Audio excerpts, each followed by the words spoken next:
Bonjour, vous regardez notre vidéoblog, ce n'est pas compliqué. Je me présente encore, mon nom est Bernard Dreyer et mon épouse Pam et moi avons commencé cette émission toutes les 2 semaines en direct en mars 2013, le samedi à midi, heure centrale de l'Est aux États-Unis, pour rejoindre les personnes qui sont francophones.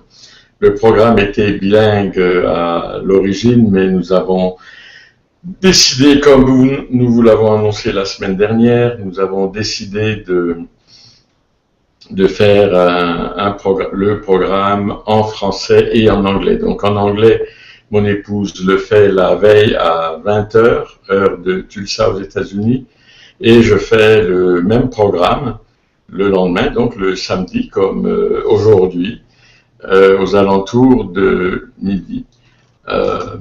Pour avoir plus d'informations concernant nos programmes, ce que IctusNet Live fait, je vous suggère de regarder ou d'aller à notre site web www.ictusnetlive.com ou de regarder aussi, d'aller voir s'il y a des nouvelles émissions sur le canal YouTube de IctusNet Live. Et mon émission est intitulée « Ce n'est pas compliqué » et l'émission de mon épouse Pam est intitulée « Waiting on God » qui veut dire finalement se confier à Dieu. Ok. Le programme d'aujourd'hui est principalement pour les gens qui sont en autorité, que ce soit des patrons, des chefs d'entreprise, des chefs de service, etc. Mais je conseille aussi aux gens qui sont des employés ou qui sont sous autorité de voir ou d'écouter ce programme parce que il leur démontrera ce que l'on s'attend d'un patron ou d'un chef qui est chrétien. Okay, donc, mais je m'adresse principalement aux gens qui ont des emplois dans les entreprises où ils sont soit des dirigeants, soit des chefs de service, etc.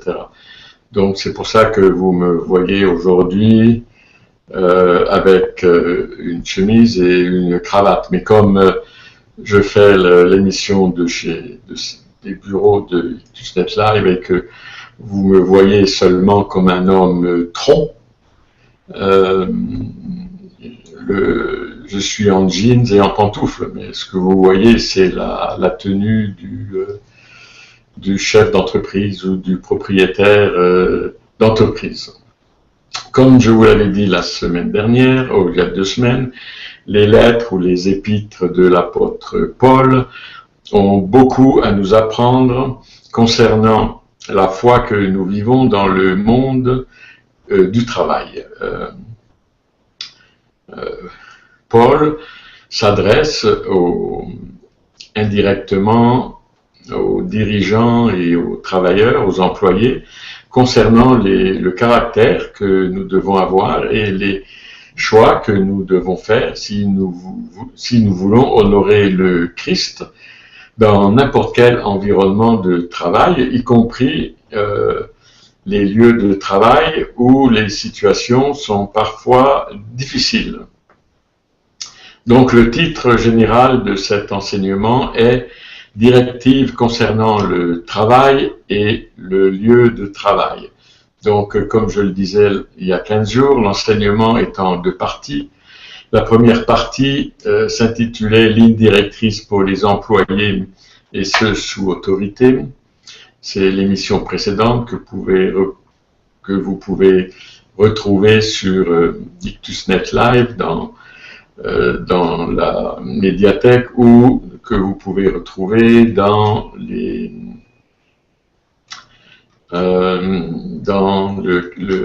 canal YouTube de IctusNet. La deuxième partie donc s'adresse aux gestionnaires et autres responsables et son titre est « Les lignes directrices pour les gestionnaires et autres responsables ». Alors, il s'agit du titre de l'émission d'aujourd'hui, je le répète, « Lignes directrices pour les gestionnaires et autres responsables ». Comme d'habitude, les versets que je vais citer sont de la Bible du semeur, la Bible d'étude du semeur.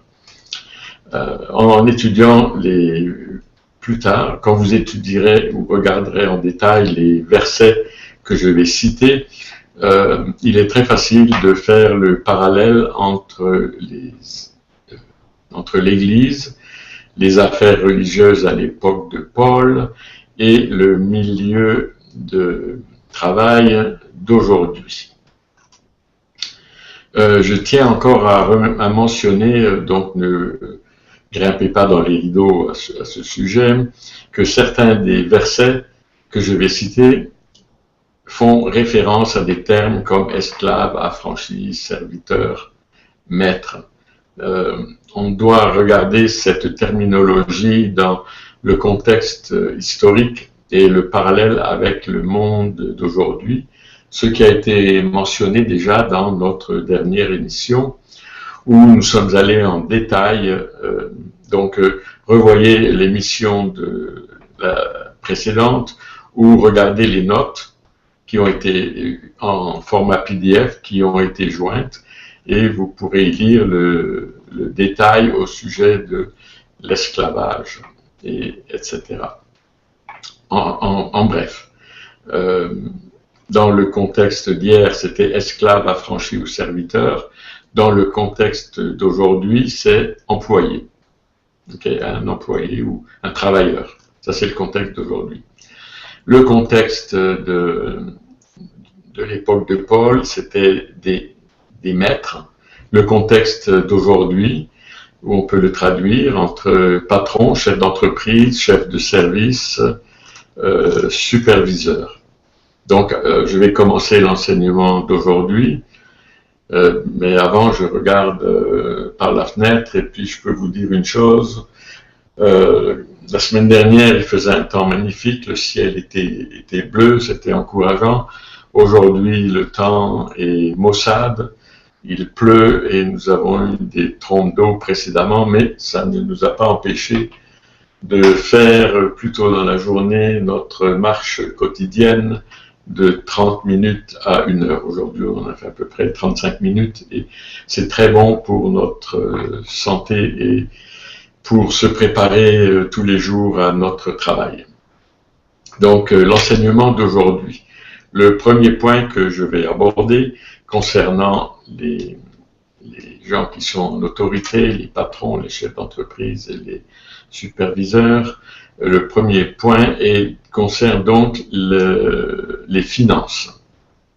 Et dans les finances, il y a différents aspects à considérer et un des aspects à considérer est que les travailleurs ou les employés méritent paiement pour leur travail. Vous me dites ça tombe sous le sens, mais pas pour tout le monde. Les églises, les organisations religieuses abusent de ceci et généralement cherchent toujours des volontaires et leur font faire un travail considérable. De toute façon, pour s'appuyer là-dessus, nous allons lire 1 Corinthiens chapitre 9, les versets 7 à 12. Donc je vais lire ça dans mon coin, à gauche de mon écran. 1 Corinthiens 9, 7 à 12. Dites-moi, avez-vous jamais entendu parler d'un soldat servant dans une armée à ses propres frais, ou d'un vigneron qui ne mangerait pas les raisins de la vigne qu'il a plantée? Quel berger élève un troupeau sans jamais profiter du lait de ses brebis?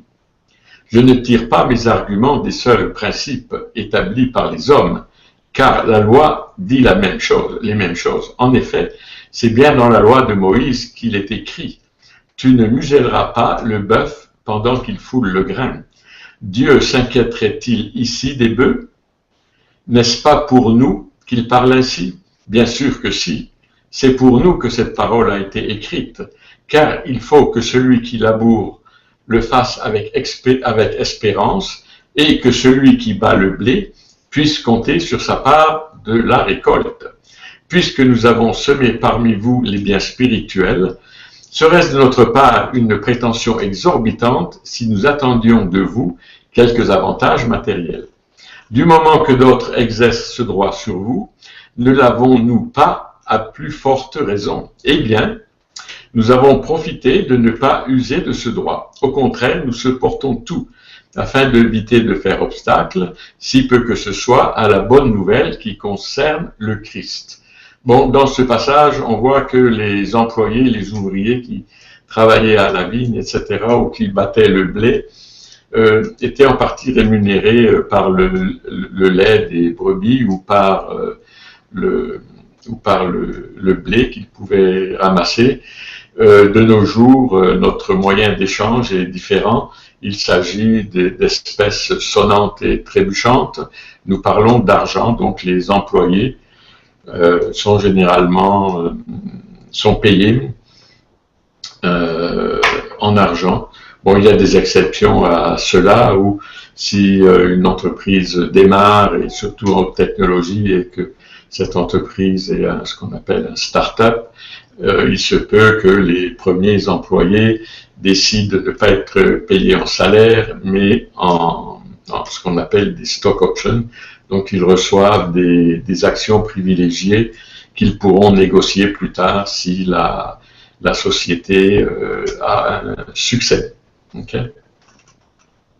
Le deuxième point que nous allons voir, après avoir vu que les employés doivent être payés, le deuxième point est nous sommes, en tant que chef d'entreprise ou patron, nous sommes responsables de la rémunération équitable des employés.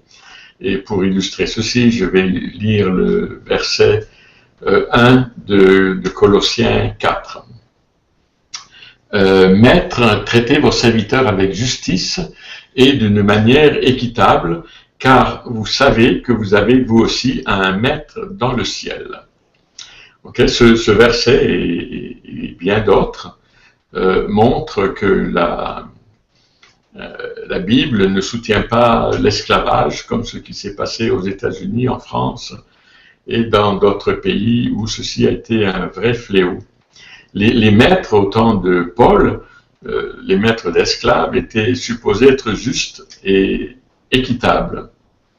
Et la même chose est vraie pour tous ceux qui sont en position d'autorité, en particulier ceux qui disent qu'ils sont chrétiens.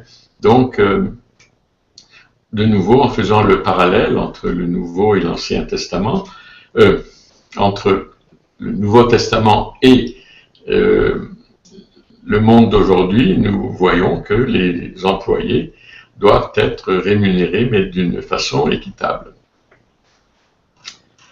Le thème suivant concernant les finances est de bien gérer les richesses qui sont mises à notre disposition dans les entreprises. Alors, pour illustrer ceci, je vais lire le verset 1 Timothée 6, chapitre 6, les versets 9 à 10 et les versets 17 à 18.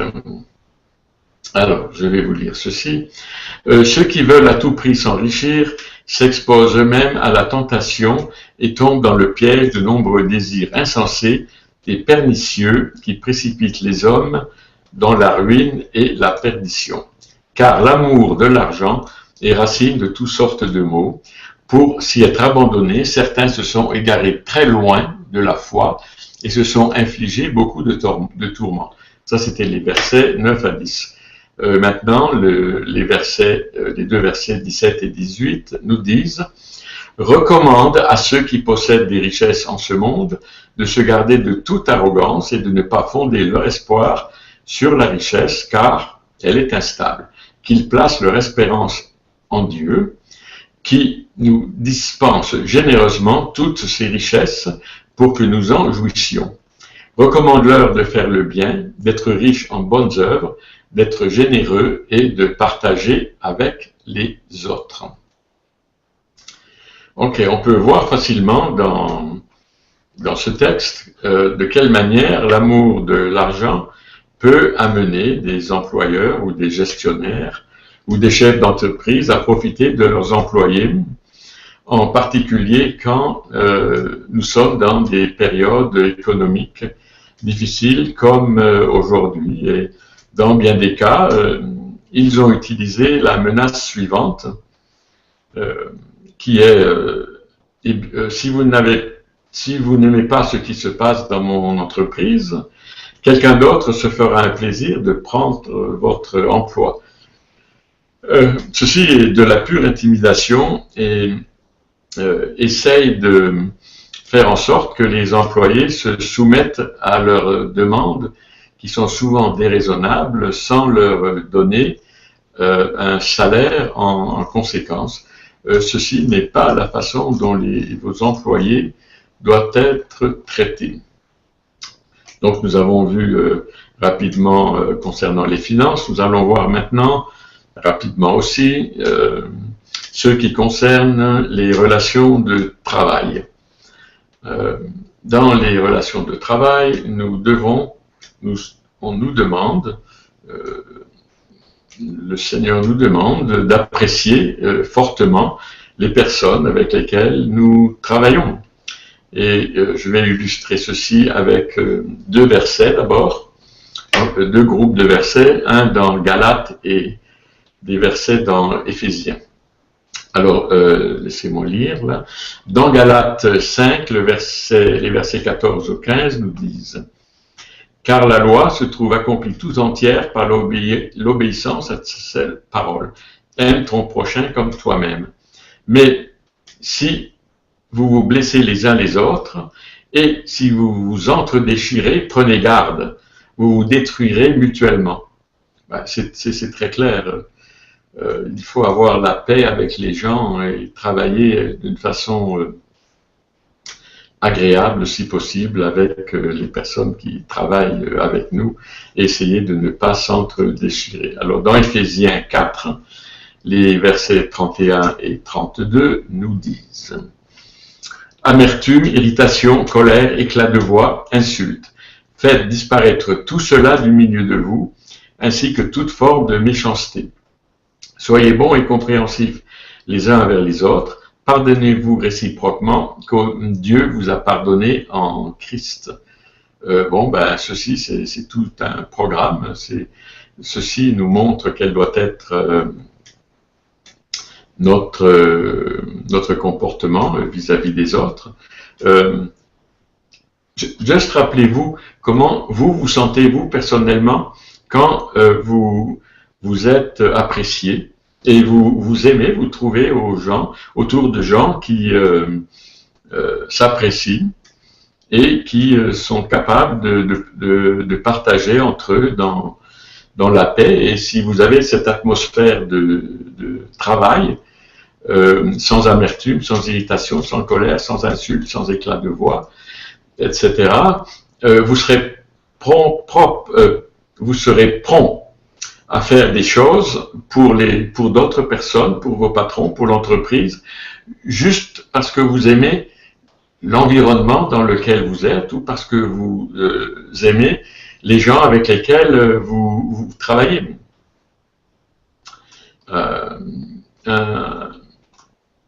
Un autre point important dans le même domaine est de traiter et de motiver vos employés, donc les employés de l'entreprise, avec respect plutôt qu'avec des menaces. Des menaces n'amènent jamais à rien, elles amènent généralement de la rébellion. Et pour illustrer ceci, je vais vous lire dans le 6e chapitre d'Éphésiens, les versets 5 à 9, en vous rappelant que esclave veut dire employé ou travailleur, et que maître terrestre veut dire chef de service, les patrons ou dirigeants d'entreprise. Alors, je vais vous lire le verset. « Vous, esclaves, obéissez à vos maîtres terrestres avec crainte et respect, avec droiture de cœur, et cela par égard pour le Christ. N'accomplissez pas votre tâche seulement quand on vous surveille, comme s'il s'agissait de plaire à des hommes, mais agissez comme des esclaves du Christ, qui accomplissent la volonté de Dieu de tout leur cœur. Faites votre travail de bon gré, et cela par égard pour le Seigneur, et non par égard pour les hommes. Car vous savez que chacun, qu'il soit esclave ou libre, recevra ce qui lui revient selon le bien qu'il aura fait. Quant à vous, maîtres, donc employeurs, agissez suivant les mêmes principes envers vos esclaves employés, sans user de menaces, car vous savez que le Seigneur qui est au ciel est votre maître tout autant que le leur, et il n'agit jamais par favoritisme. On peut donc facilement voir dans le milieu de travail et se rendre compte quand les personnes se sentent respectées et honorées. Quand elles sont respectées et honorées, elles se comportent bien différemment des personnes qui ne sont pas respectées. Les personnes qui sont respectées et honorées travaillent bien, apprécient les gens et généralement se sentent bien dans leur peau. Quand les gens ou les travailleurs sont menacés, ce qu'ils font, généralement, ils se renferment sur eux-mêmes et en fin de compte, ils feront quelque chose qui ne vous plaira pas ou qui ira à l'encontre de ce que l'entreprise aimerait faire. Donc, il faut le plus que l'on peut honorer et respecter les employés. Et si vous faites cela, les employés qui ne sont pas chrétiens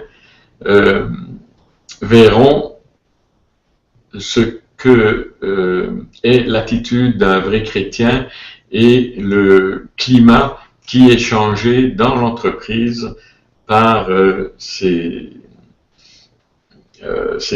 attitudes qui sont chrétiennes. Un autre point pour un chef d'entreprise ou un chef de service ou quelqu'un en autorité, soyez raisonnable avec vous-même, c'est-à-dire ayez une vue raisonnable de vous-même. Pour illustrer ce point, je vais vous lire le 3e verset de Romains 12. Si, en vertu de la grâce que Dieu m'a faite, voici ce que je dis à chacun d'entre vous. Ne soyez pas prétentieux, n'allez pas au-delà de ce à quoi vous devez prétendre. Tendez au contraire à une sage appréciation de vous-même, chacun selon la part que Dieu vous a donnée dans son œuvre régie par la foi. Donc, chef d'entreprise, dirigeant, etc., ne soyez pas prétentieux parce que vous vous trouvez en haut de l'échelle. Rappelez-vous qu'aux yeux de Dieu, nous sommes tous égaux en tant qu'êtres humains pour lesquels Christ a donné sa vie.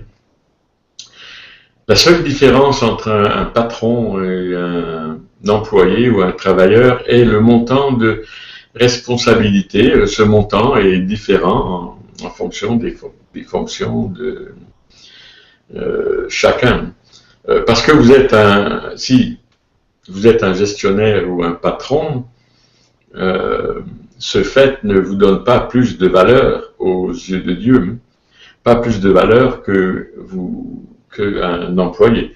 La différence majeure est que vous avez finalement beaucoup plus de responsabilités. Ça, c'est le point majeur. Mais aux yeux de Dieu, vous êtes pareil. La prochaine section que je voudrais aborder est les communications. Et dans les communications, au niveau du milieu du travail et des entreprises, s'il y a des accusations qui volent de ci, de là dans le milieu de travail, il est bon de vérifier les accusations. Elles doivent être vérifiées avant d'être acceptées. Ceci est très important parce qu'il y a beaucoup de fausses accusations qui ne devraient pas être là, et il est très très important de faire en sorte que les accusations sont vérifiées. Donc je vais vous donner un petit peu de travail. Ici, après cette émission, je vous recommande de lire dans l'évangile de Matthieu au chapitre 18, les versets 15 à 35. C'est trop long à lire durant cette émission, et je trouve que c'est une bonne chose pour vous d'ouvrir votre Bible à la fin de cette émission et de lire les versets 14 à 35 de Matthieu 18. En fait, ces versets vous montreront comment faire face à un frère ou qui est un pécheur, qui est dans le péché. Donc, ce serait donc un employé menteur ou qui commet des actes non acceptables, et la parabole du serviteur impitoyable. Donc, vous pouvez voir si quelqu'un a été pardonné et ne pardonne pas à quelqu'un qui est en dessous de lui. Enfin, vous le lirez pour vous-même. C'est quelque chose qui est très intéressant. Lisez-le plusieurs fois. Maintenant, je vais vous lire concernant les accusations dans 2 Corinthiens au chapitre 13, le verset 1. Voici donc la 3e fois que je viendrai chez vous. Comme le dit l'Écriture, toute affaire sera réglée sur la déposition de 2 ou 3 témoins. C'est un verset que vous avez entendu souvent et qui nous dit que généralement il est bon d'avoir 2 ou 3 comment dire 2 ou 3 personnes qui vont vous apporter la même chose. C'est quand même quelque chose à voir. Et donc, il se passe très souvent que dans certains milieux de travail, les employés sont entre eux assez féroces. Je veux dire, certaines personnes, certains employés, certains travailleurs feraient n'importe quoi, y compris des mensonges ou de fausses accusations, pour être promus, en faisant en telle sorte qu'ils vont apporter des mensonges ou de la médisance concernant d'autres employés dans le but de les faire licencier et de prendre leur place. Donc, si ces choses arrivent dans votre milieu de travail ou que vous voyez ces choses-là arriver parmi les gens qui travaillent pour vous, en tant que gestionnaire, vous devez toujours vous assurer que les accusations faites contre un de vos employés ou plusieurs de vos employés ne sont pas injustes. Assurez-vous d'avoir tous les faits avant d'affronter votre employé concernant les soi-disant actes répréhensibles. Aussi, un employé peut avoir fait quelque chose qui n'est pas correct, mais peut l'avoir fait de bonne foi parce que il ne connaissait pas exactement toutes les procédures. Donc, assurez-vous que vous avez clairement communiqué ce que vous voulez que les employés fassent. La communication est donc importante et il est souvent bon d'avoir des guides ou un livret des procédures qui mentionnent ce qui peut être fait et ce qui ne peut pas être fait. Cela pourrait vous économiser beaucoup de problèmes et dans certains cas, même des poursuites judiciaires contre vous et votre entreprise. Et ceci pourrait à court terme menacer votre emploi et l'emploi de bien d'autres et même menacer la survie de l'entreprise. Concernant les communications, elles doivent être toujours faites, donc elles doivent être faites de haut en bas et de bas en haut dans une entreprise, mais elles doivent être toujours faites de façon honnête, comme nous le dit la Bible dans le 4e chapitre de Colossiens au verset 6. Que votre parole soit toujours empreinte de la grâce de Dieu et pleine de saveur pour savoir comment répondre avec à-propos à chacun. Donc, ceci vous donne des lignes générales concernant votre comportement dans les communications. Le point important suivant est les responsabilités. Vos responsabilités en tant que chef d'entreprise, en tant que chef de service, en tant que superviseur. Vous avez plein de responsabilités et une des plus importantes responsabilités est le respect de vos engagements. Réalisez vos engagements et respectez ce que vous avez dit. Votre parole est importante. Alors, pour illustrer ce point, je vais vous lire dans Romains 13, les versets 6 à 8. C'est pour les mêmes raisons que vous devez payer vos impôts, car ceux qui les perçoivent sont eux aussi au service de Dieu dans l'exercice de leurs fonctions. Rendez donc à chacun ce qui lui est dû, les impôts et les taxes à qui vous les devez, le respect et l'honneur à qui ils reviennent. Ne restez pas redevables de rien à personne, sinon de vous aimer les uns les autres, car celui qui aime l'autre a satisfait à toutes les exigences de la loi. Donc ça c'est une illustration de respecter vos engagements comme celui de payer les impôts, etc.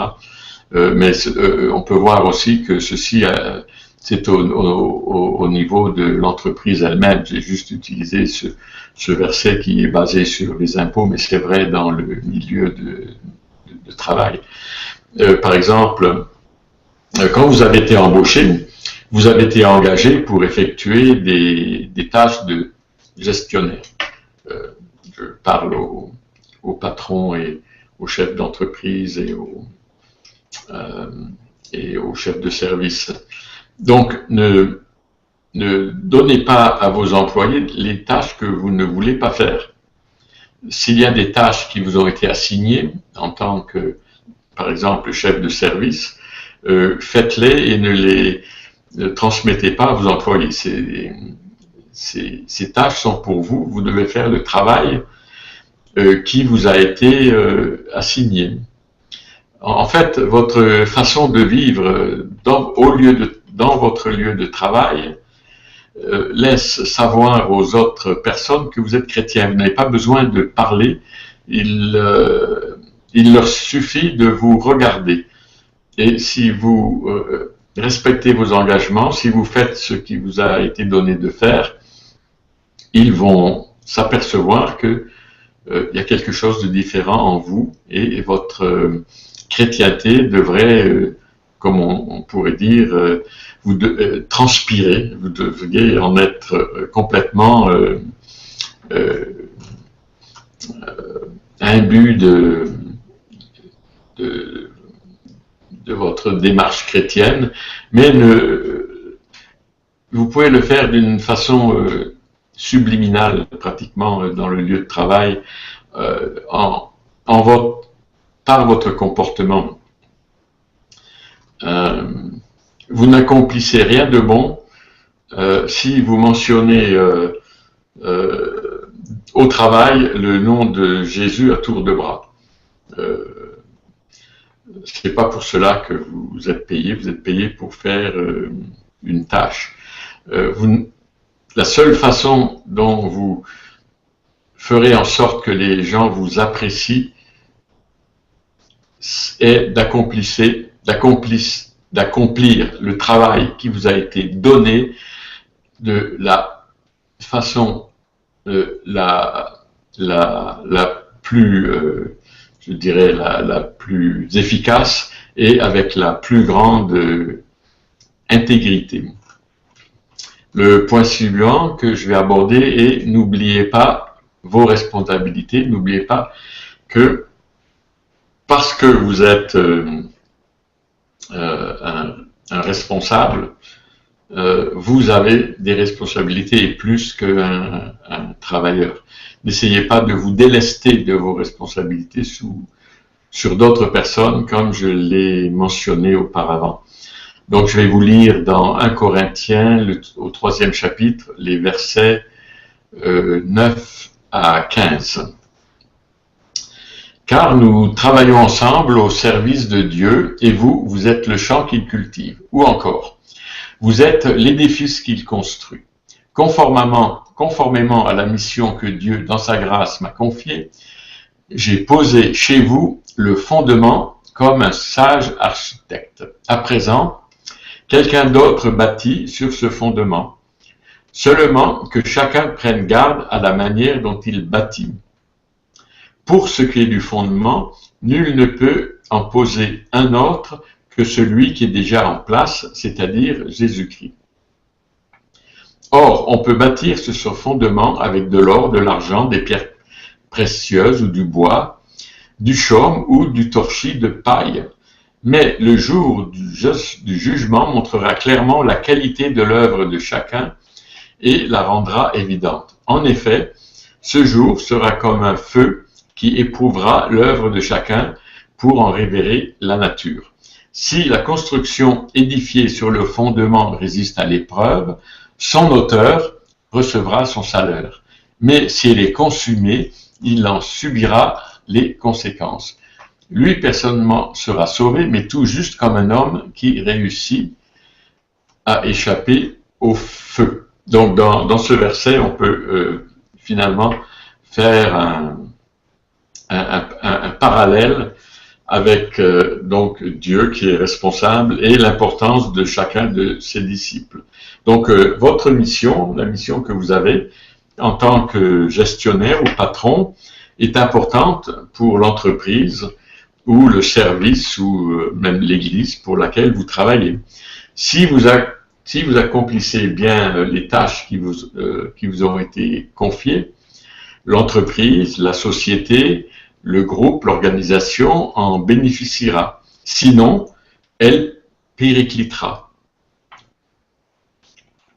Donc, vous devez cultiver des qualités de gestion spécifiques en tant que gestionnaire ou en tant qu'entrepreneur ou chef de service pour être en mesure de déterminer quelles sont les compétences des employés qui sont avec vous ou des équipes qui sont avec vous et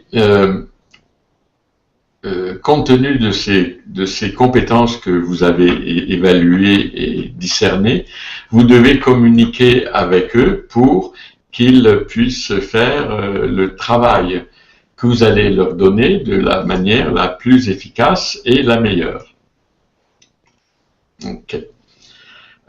Au niveau des responsabilités, il y a les responsabilités au niveau de votre entreprise, mais il y a aussi cela ne vous empêche pas d'avoir aussi des responsabilités en même temps au niveau de votre vie en dehors du travail. Et une de ces responsabilités est de prendre des gens qui sont faibles et des gens qui sont pauvres, comme on nous le demande dans Romains 12, au verset 13. Qui se lit comme suit. Les besoins de ceux qui appartiennent à Dieu, soyez-en solidaires, soyez toujours prêts à pratiquer l'hospitalité. C'est clair. Dans Galates 2, au verset 10, il est écrit « Ils nous ont seulement demandé de vous souvenir des pauvres, ce que j'ai bien pris soin de faire. » Cela aussi est clair.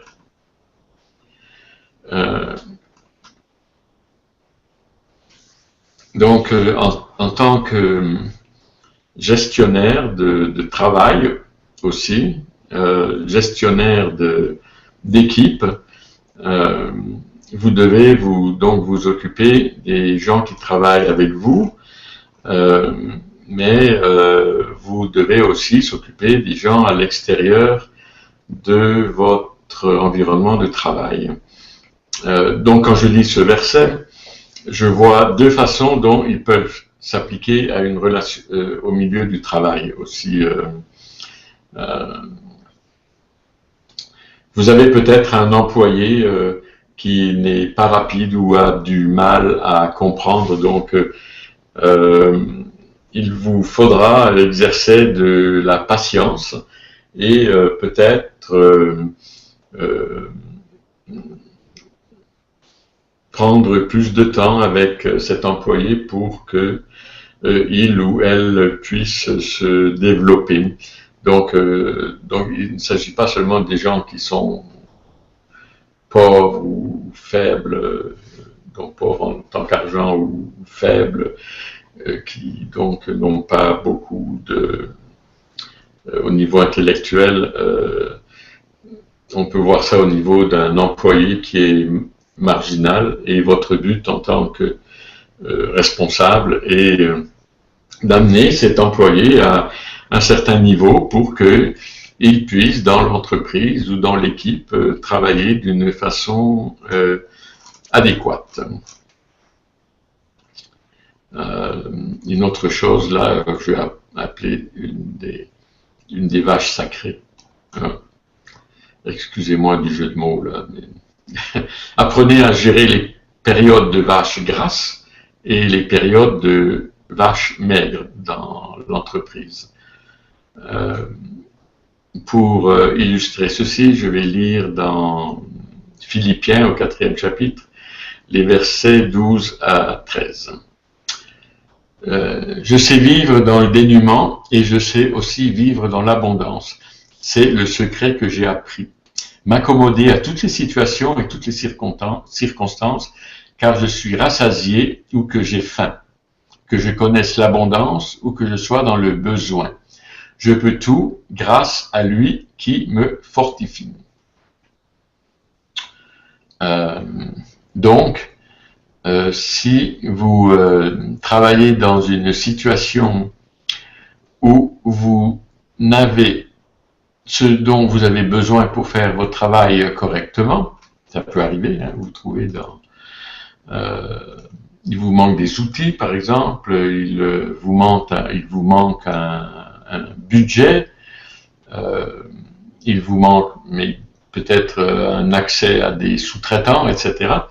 Demandez à l'Esprit Saint de vous aider pour trouver des façons pour accomplir ce qui vous a été donné de faire. Par exemple, vous pouvez vous trouver dans une petite entreprise, une petite société, où le budget est maigre, et les patrons de cette entreprise, ou les chefs d'entreprise, essayent de faire croire l'entreprise. Donc vous voyez la dichotomie entre la richesse, le peu de richesse de l'entreprise, et le but de faire croître l'entreprise. C'est un bon moment pour être, c'est un moment clé pour prier, demander au Saint-Esprit de vous révéler quoi faire pour que vous puissiez aider l'entreprise à se sortir d'une période difficile. Un autre exemple aussi, vous pouvez vous trouver en charge ou responsable d'un groupe ou d'une division de l'entreprise, un département que vous jugez ne pas être important pour une raison quelconque. Ceci ne devrait pas vous abattre, mais vous devez prier pour essayer de voir comment peut-être rendre ce service, cette division, ce département important et être une pièce maîtresse dans le développement de l'entreprise. Dans tout ce que vous faites, vous devez vous rappeler une chose, et faire comme Jésus l'a fait, que dans tout ce qu'il a fait, il a toujours donné crédit à Dieu le Père. On peut voir ceci dans le verset dans les versets 17 à 18 du premier chapitre de Colossiens, que je vais vous lire maintenant. Il est lui-même bien avant toute chose et tout subsiste en lui. Il est lui-même la tête de son corps qui est l'Église. Ce Fils est le commencement, le premier-né de tous ceux qui sont morts, afin qu'en toute chose, il est le premier rang. Donc, même si nous efforçons d'accomplir une promesse lorsque nous avons été embauchés et que nous recevons une compensation équitable, nous devons ne jamais oublier que tout ce que nous faisons, tout ce que nous avons fait pour l'entreprise, pour la société, en fin de compte, nous le faisons pour Dieu. Car nous, chrétiens, nous avons un impact sur les autres personnes dans tous les domaines de notre vie, y compris le milieu de travail. En tant que gestionnaire, nous avons une grande responsabilité de pouvoir et la possibilité de pouvoir influencer positivement les employés, les travailleurs, ceux qui sont avec nous, et si nous le faisons, nous les influençons de façon positive, vous pouvez être sûr d'une chose, ils ne l'oublieront jamais, ils n'oublieront jamais ce que vous avez fait pour vous. Une autre responsabilité qui est clé et que beaucoup de chefs d'entreprise oublient est de prendre correctement soin de leur famille. C'est quelque chose que j'avais déjà mentionné il y a 2 semaines au niveau, quand j'avais parlé des responsabilités des employés ou des travailleurs, mais ça s'applique également aux patrons. Si vous travaillez 18 heures par jour et vous négligez votre famille, vous serez peut-être riche, mais vous aurez perdu votre famille et vos enfants. Ceci n'est pas le but de votre travail, même en tant que chef d'entreprise. Dans le 5e chapitre de Timothée, au verset 8, je peux vous lire, « Si quelqu'un ne prend pas soin des siens, en particulier des membres de sa famille, il a renié la foi et il est pire qu'un incroyant. » On ne pourrait pas être plus clair.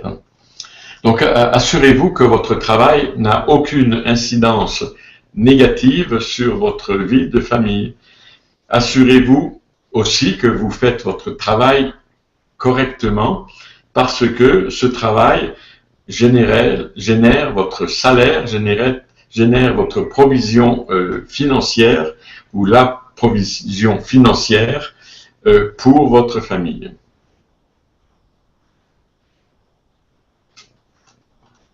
Et une autre chose qu'un patron doit faire, c'est dans le milieu de travail, c'est de discerner les besoins et de répondre à ces besoins.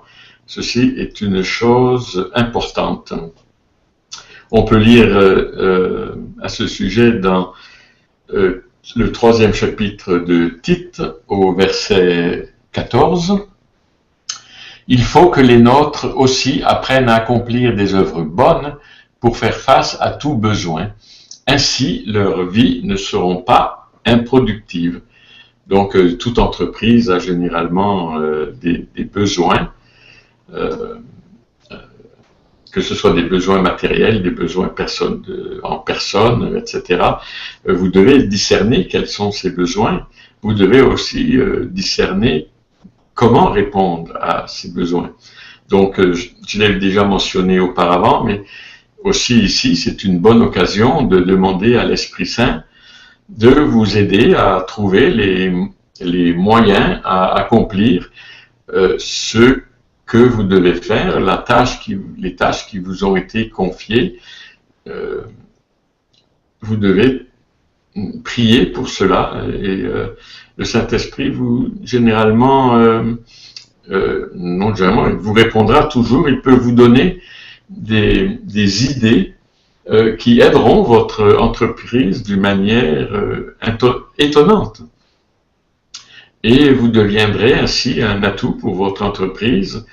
Et en particulier, ceci aura un impact sur les groupes d'employés que vous gérez ou les groupes de travailleurs, car ils verront que vous avez vous avez eu des nouvelles idées et que ces idées ont soit facilité leur travail ou ces idées ont amené plus de ressources ou ces idées ont amené plus de profit à l'entreprise et ils les partageront. Alors, le dernier point que je vais mentionner aujourd'hui, c'est la gestion. Comment doit-on gérer? Au niveau de la gestion, nous devons, généralement quand on parle de gestion, beaucoup de gens parlent de la gestion du temps, c'est très important, mais on doit aussi mettre la gestion du temps ou la considérer à la lumière de l'implication à long terme sur des décisions que vous prenez. Et pour illustrer ceci, je vais vous lire dans 2 Corinthiens au chapitre 4, les versets 16 à 18. Voilà pourquoi nous ne perdons pas courage, et même si notre être extérieur se détériore peu à peu, intérieurement nous sommes renouvelés de jour en jour. En effet, nos détresses présentes sont passagères et légères par rapport au poids insupportable de gloire éternelle qui nous prépare. Et nous ne portons pas notre attention sur les choses visibles, mais sur les réalités encore invisibles, car les choses visibles ne durent qu'un temps, mais les invisibles demeurent éternellement. Donc on peut faire le parallèle avec le milieu de l'entreprise où nous voyons que souvent on ne voit pas le résultat d'une décision immédiatement, c'est quelque chose que l'on voit à long terme et même parfois après que nous ayons pris notre retraite, nous voyons le fruit de certaines décisions. Donc il est très important que les décisions soient prises en évaluant les conséquences à court et long terme. Les décisions trop rapides peuvent causer des problèmes à court terme, peuvent même causer des pertes de revenus et causer des dommages importants au milieu de travail, peut causer des dommages à la confiance que les autres ont en vous et dans l'entreprise. Donc, je le répète, soyez très prudents dans votre prise de décision, évaluez le pour et le contre des décisions que vous allez prendre et gardez toujours à l'esprit, avant de prendre une décision, ce que la personne qui est au-dessus de vous s'attend que vous fassiez. Donc, c'est très important.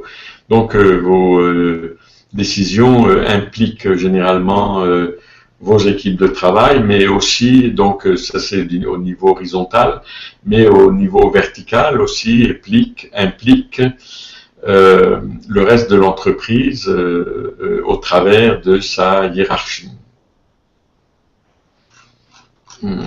Nous devons aussi aider les employés et nous devons les aider à faire leur travail le mieux possible. J'ai déjà soulevé ce point avant, mais je voudrais en parler un petit peu plus dans 1 Thessaloniciens 5, les versets 14 et 15. Nous vous le recommandons, frères, avertissez ceux qui mènent une vie déréglée, réconfortez ceux qui sont découragés, soutenez les faibles, soyez patients envers tous. Veillez à ce que personne ne rende le mal pour le mal, mais en toute occasion, recherchez le bien dans vos rapports mutuels comme envers tous les hommes. Vous devez donc montrer à vos employés comment eux-mêmes doivent prendre leurs responsabilités et comment ils se préparent à cela.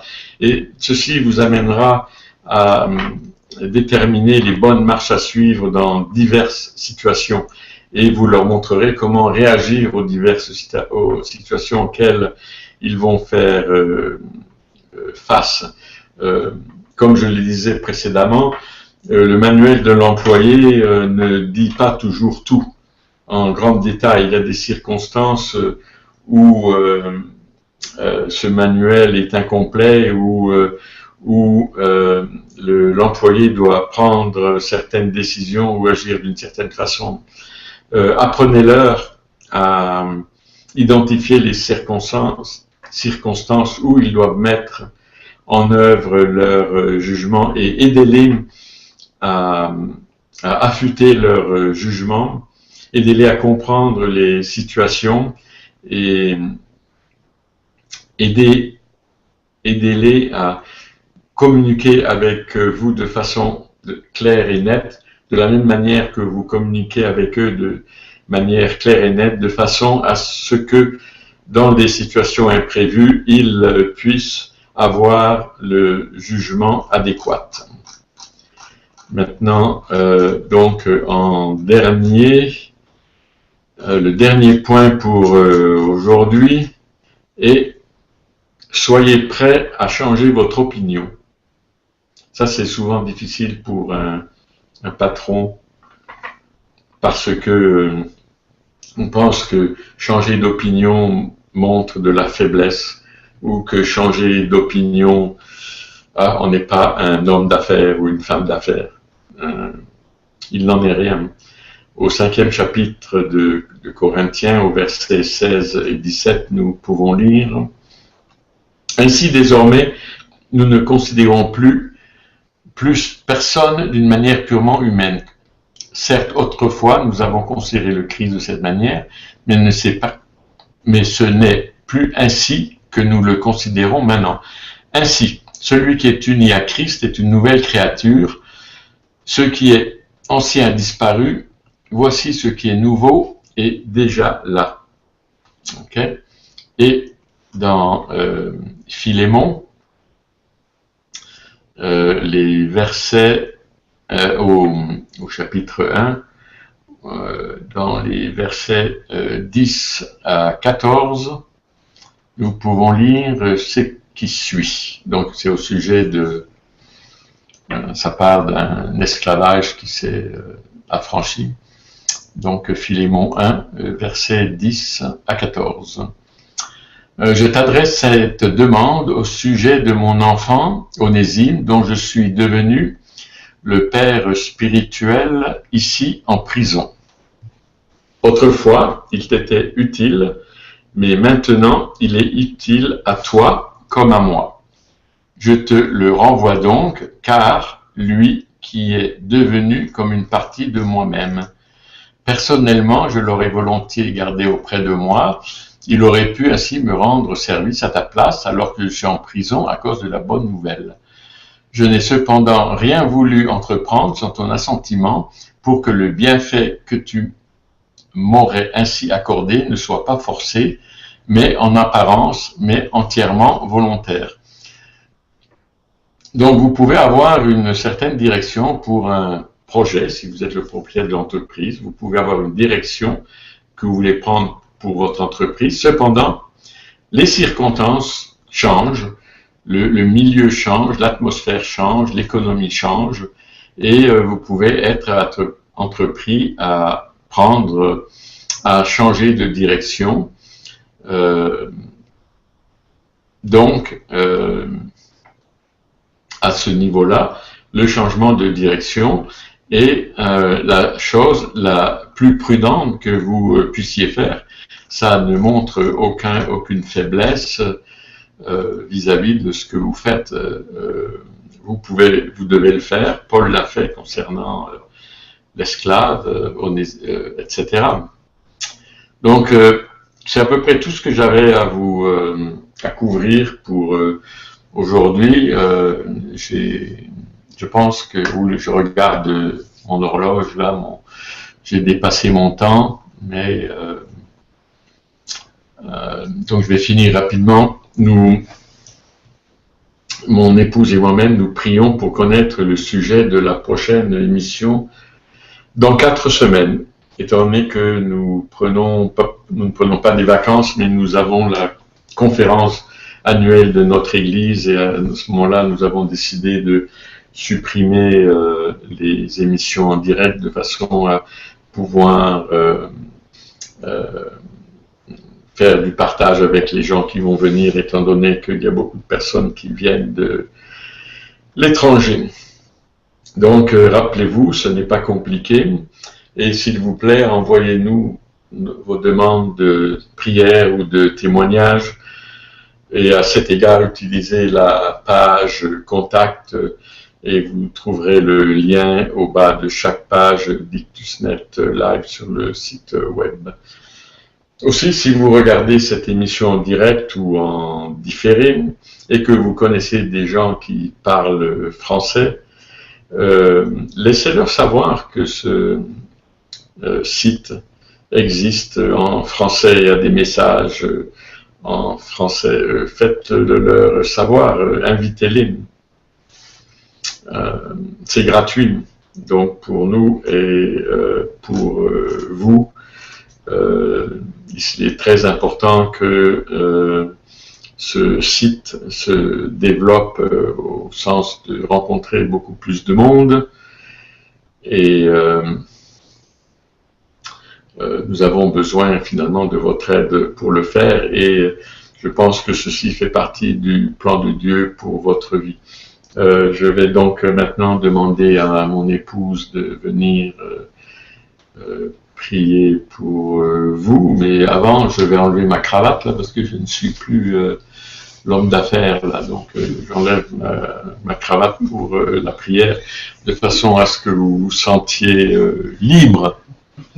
Bonjour, Pamela, comment ça va? Ça va bien, merci. Merci. Moi, ça va très très bien. Oui, c'était un très bon programme, un peu long. J'ai dépassé mon temps alloué d'une heure. J'en suis à 1h03.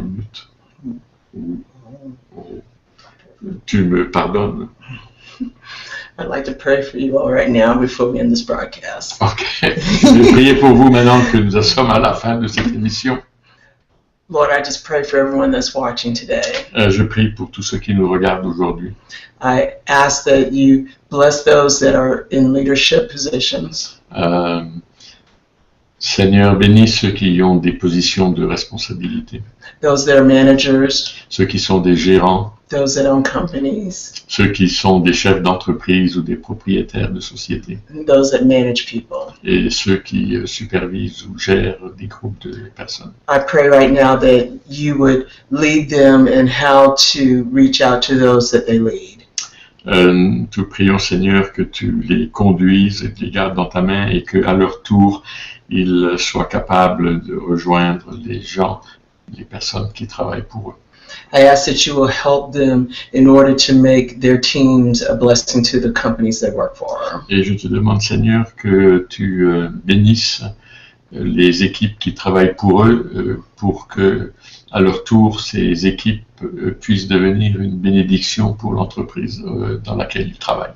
And for those that may be watching who have managers over them. Et pour ceux qui nous regardent aujourd'hui et qui ont des gérants ou des gestionnaires ou des chefs de service au-dessus d'eux.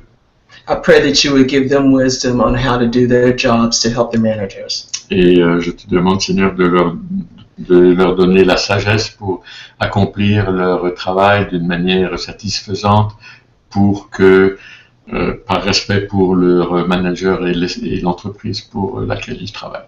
Lord, I pray that I pronounce your blessings and your protection over everyone watching. Pour tous ceux qui regardent, nous prononçons une bénédiction et la protection. And that we will get a chance to see them again in 4 weeks. Et nous allons vous revoir dans 4 semaines, comme je vous l'ai expliqué plus tôt. Amen. Amen. Il faut toujours avoir une bonne souris avec soi.